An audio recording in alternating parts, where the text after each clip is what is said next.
बीड जिल्ह्यामध्ये अपहरण करून युवकाला मारहाण केली गेली। मारहाणीचा व्हिडिओ हा व्हायरल झालाय। बीड जिल्ह्यातील 2 महिन्यांपूर्वीची ही घटना आहे।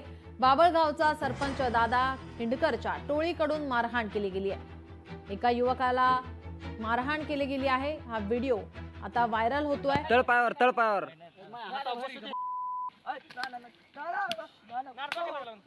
नाना तुम्ही पोलीस आहेत, पोलीस तळपायावर पोलीस आहे, तुम्ही पोलीस।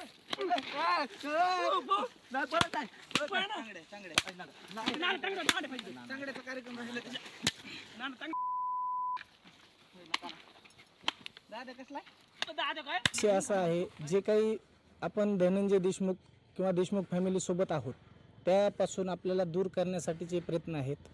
हे जे काही व्हिडिओ काढले जातात हे प्रत्येक लोकप्रतिनिधीचे व्हिडिओ काढले जातात। अनेक ज्या लोकांनी देशमुख फॅमिलीला मदत केली त्या लोकांना कुठेतरी अडचणीत आणण्याचा प्रयत्न केला जातो। आरोपींना वाचवण्यासाठीचे हे प्रयत्न आहेत, पण मला वाटत नाही ह्याच्यामुळे आरोपीला कुठं वाचवलं जाऊ शकतं किंवा लोकांना बदनाम करून त्याचा कुठं फायदा घेतला जाऊ शकतो। हा विषय माझ्या फॅमिलीतला विषय आहे, माझ्या गावातला विषय आहे।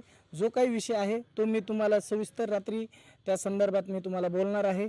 ज्या काही घटना आहेत त्या खूप जुन्या आहेत आणि ज्या घटना घडलेल्या आहेत माझ्यासोबत माझा संघर्ष हा पूर्ण जिल्ह्याने पाहितलेला आहे। सगळ्या जिल्ह्याला माहीत आहे माझ्यासोबत काय घडलेलं आणि काय कशा पद्धतीने ग्रामपंचायत लढवली गेली, कशा पद्धतीने ती ग्रामपंचायत मी हाताळली, कशा पद्धतीने अडचणी आल्या ह्या सगळ्या जिल्ह्याला माहीत आहेत, तालुक्याला माहीत आहेत। तालुक्यातल्या चर्चेतली माझी ग्रामपंचायत आहे आणि उबाटा गटाचे जिल्हा प्रमुख जे आहेत ते माझे गावातले विरोधक आहेत।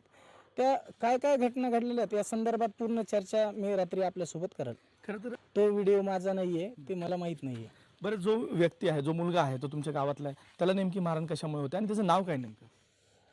माझ्या ओमकार सतपुते नाव आहे त्या व्यक्तीचं आणि तो गावातलाच आहे, कुटुंबातला जवळचा व्यक्ती आहे। गैरसमज आमचे दूर झालेले आहेत, आमचे वाद आपसातले मिटलेले आहेत।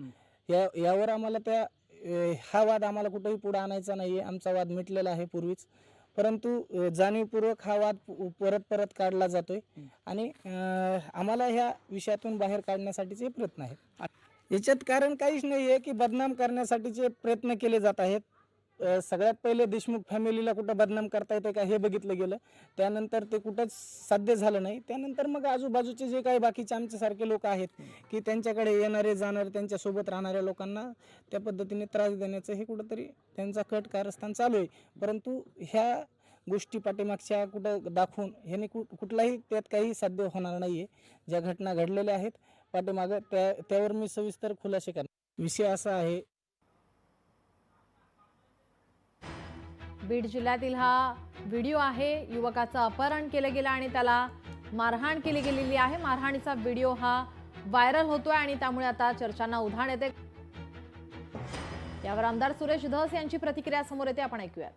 हे जे चाललं ना खोक्या बोका, परत कुठं प्रकाश दादाचं काहीतरी काढायचं, जुने संदीप क्षीरसागरचे व्हिडिओ काढायचे, आरसे आरोपी व्हायला भाजीपाला काय, कसे बी आरोपी होतात का काय, कशात बी कशाचा काही संबंध नसताना काही नसताना आरोपी कसे होते?